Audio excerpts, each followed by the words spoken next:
Black woman star route mail carrier in the United States. Hey y'all, and welcome back to We're Making Feminist Cocktails. Today's famous person is Stagecoach Mary. When she was at St. Peter's Mission outside of Cascade, Montana, she took on roles that were usually men's work, such as maintenance, repairs, fetching supplies, laundry, gardening, hauling freight, growing vegetables, tending chickens, and repairing buildings, and eventually became the forewoman. She was not an employee of the United States Postal Office Department, which did not hire or employ mail carriers for star routes, but rather awarded contracts to persons who proposed the lowest qualified bids. Once a contract was awarded, the contractor could then drive the route themselves, sublet the route, or hire an experienced driver. By 1895, at 60 years old, she had the route for the delivery and was in Montana, and she drove her route for 2 4-year contracts. She carried multiple firearms under her apron to protect herself and the mail from wolves, thieves, and bandits. She never missed a day. If the snow was too deep for horses, she would deliver the mail on snowshoe. She was a respected public figure in Cascade. The town even closed its schools to celebrate her birthday each year. When Montana passed a law forbidding women to enter saloons, the mayor of Cascade granted her an exemption. When she died, her funeral was one of the largest the town had ever seen. You'll need 1.5 shots rose lemonade and top it with champagne. And there you have your very own Stagecoach Mary. Enjoy, and please submit your favorite feminist to the link in my description.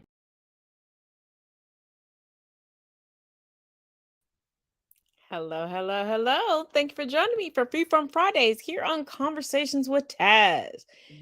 And if you thought we were going to stop there, no.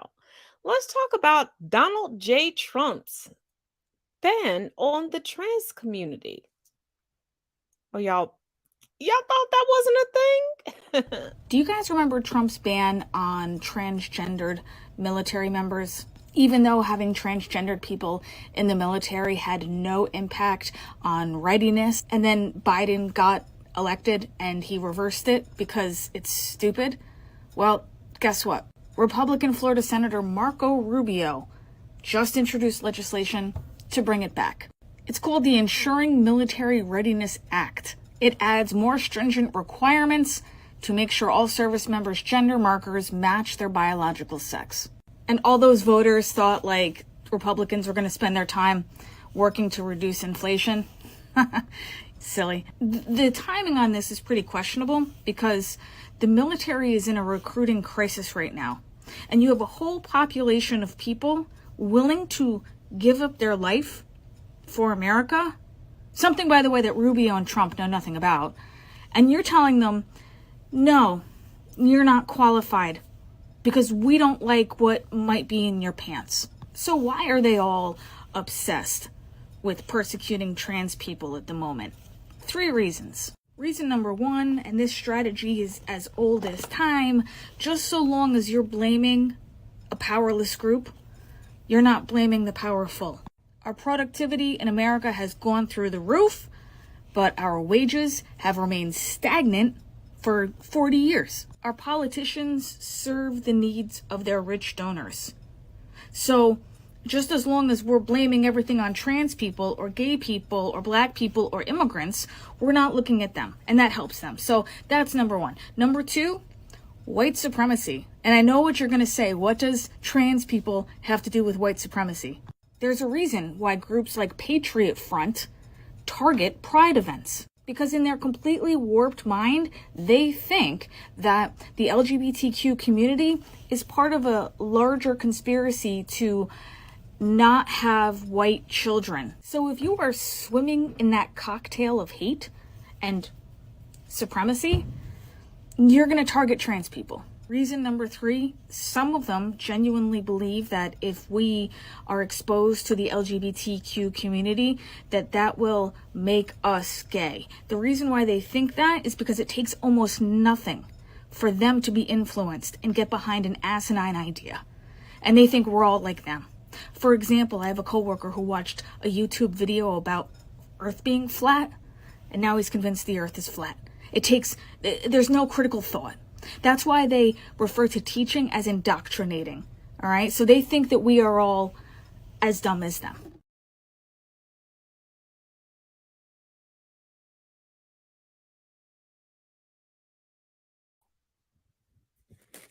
She's not wrong. The name of the game right now is projection.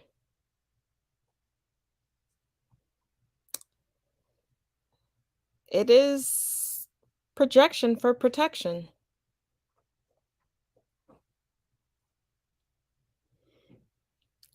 And if you think I'm joking, look at the latest FBI plant. FBI hired an informant to infiltrate the 2020 Black Lives Matter protests, instigate violence, and entrap activists in crimes, according to an investigative journalist. Informant Michael Vindecker was reportedly paid at least $20,000 to spy on protesters in Denver and turn peaceful protests into violent ones. He gained the trust of protesters and eventually became a leader in the movement, and accused the real leaders of working with the authorities while also setting up others to be arrested. Trevor Aronson is the host of the podcast Alphabet Boys, which covers how the FBI infiltrated racial justice protests in the summer of 2020. Aronson says the FBI used counterterrorism tactics against protesters. The FBI used informants or undercover agents to put together terrorism plots that then they could attract people to be a part of, then foil them and announce to the public a terrorism plot foiled. It had been theory that I'd had that they were using these types of tactics that had been perfected during the War on Terror against protesters, but I couldn't prove it. It was something that I was searching for evidence of,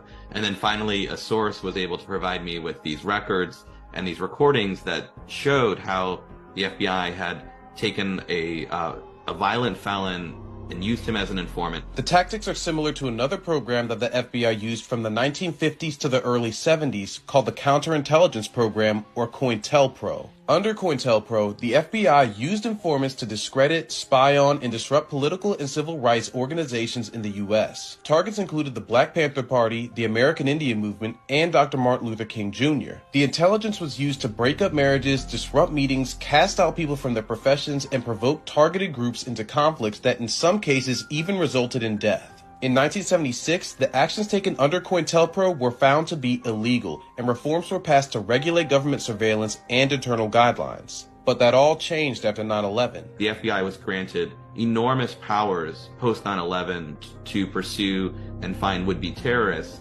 And 20 years later, what we're finding is that many of those powers and practices are now being applied against political activists and non-terrorists. With its restored powers, the FBI was able to have its informant infiltrate the Denver racial justice movement. The Bureau incentivized Vindecker to manufacture crimes that Aronson explained likely would have never happened without his disruption. Vindecker eventually went so far as to try and get activists to assassinate the Attorney General of Colorado, but none of them would go along with it. And so in the case of Denver, what we have is an informant going in, spying on Americans who are not committing crimes, and then also encouraging Americans to commit violence that without the...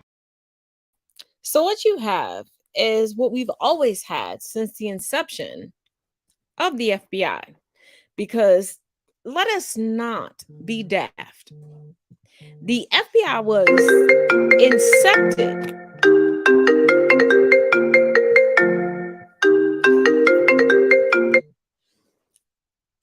with J. Edgar Hoover, you know, the Place Blanche gay man.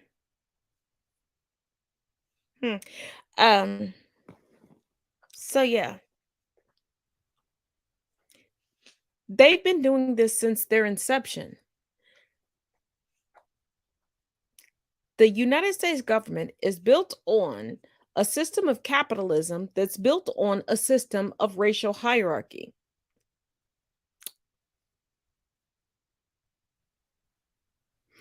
And see, that system of racial hierarchy hurts everyone except for the top 1%.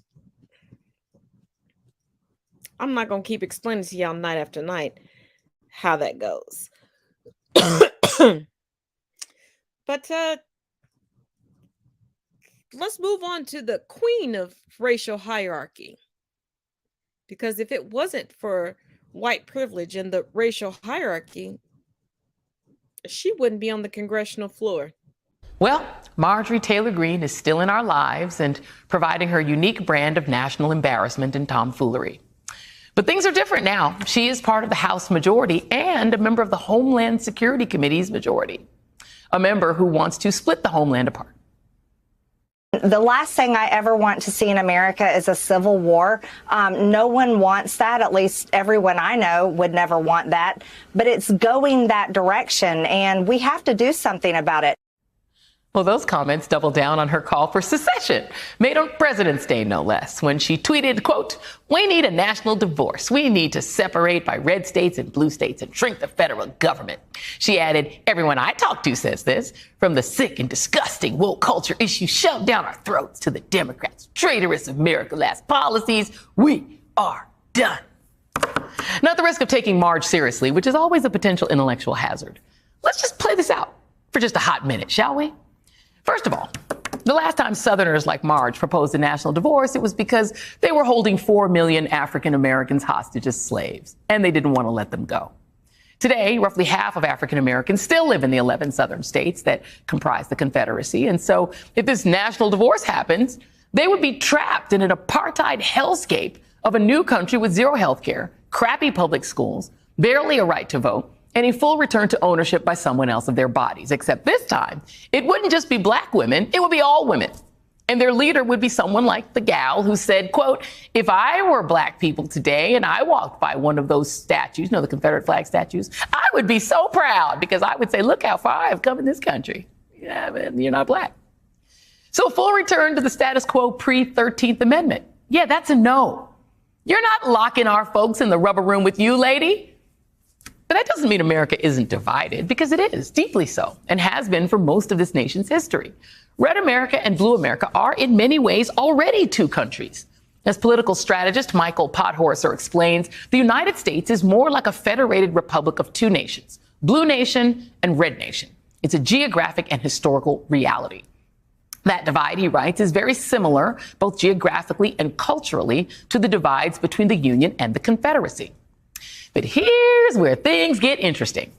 Being a pro-Confederate red state isn't just bad for the soul. It's also bad for the economy. Based off Pothorser's analysis, the Blue Nation contributes more of the total U.S. gross national product, 46% versus 40%. On its own, the Blue Nation would be the world's second largest economy, trailing only China. The Red Nation would rank third. And if there was a national divorce, what would Red America do for industry, given that many of its economies are dependent on blue state manufacturers who utilize red state non-union labor to manufacture their goods more cheaply? I mean, if Red America was merely a competitor to other low-wage manufacturing countries, they'd have to continually reduce wages in order to compete. And based on the way individual red state economies like Mississippi, Kentucky, and West Virginia operate now, they would be a nation of largely impoverished workers ruled by a small oligarchy of the very, very rich, with no health care, scant voting rights, and no autonomy for women. They'd likely be largely dependent on oil and natural gas revenues, which are in diminishing supply. And that would mean they'd also be an ecological disaster, which would mean they'd probably need lots and lots of national aid from Blue America. As evidence, currently, most red states pay less into the federal tax coffers than they take out. So, would the new Red Republic expect the blue states to pay alimony and child support in this national divorce? Just a few reasons why the whole idea is implausible. Another one, we're actually not divided by states. And I will explain next.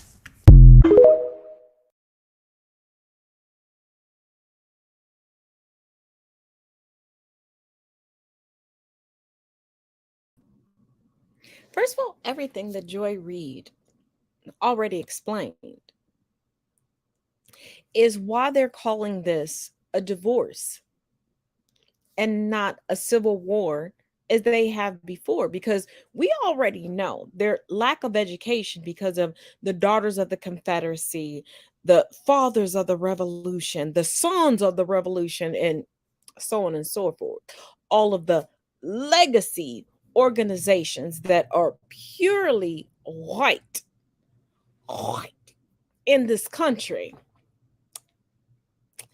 that promote that, the tyranny that occurred wasn't so bad. It's just the tyranny of other countries that mimicked and borrowed from our tyranny. That's the only ones that are bad, but I digress. Yeah. We're supposed to pretend that we were treated like family. Even though all them laws that was made to make us feel inferior that still live to this day, sir. And we supposed to still move off the sidewalk, and we supposed to still give you our labor for free. We ain't supposed to act like history is history. We supposed to still act like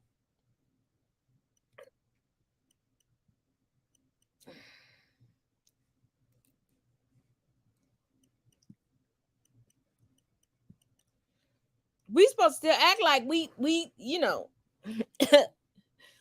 ain't bothered by that.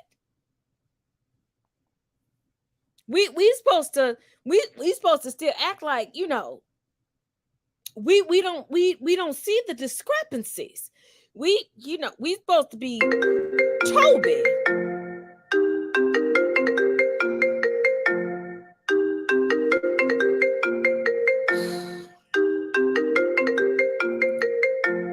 You know what? I'm gonna be back with y'all.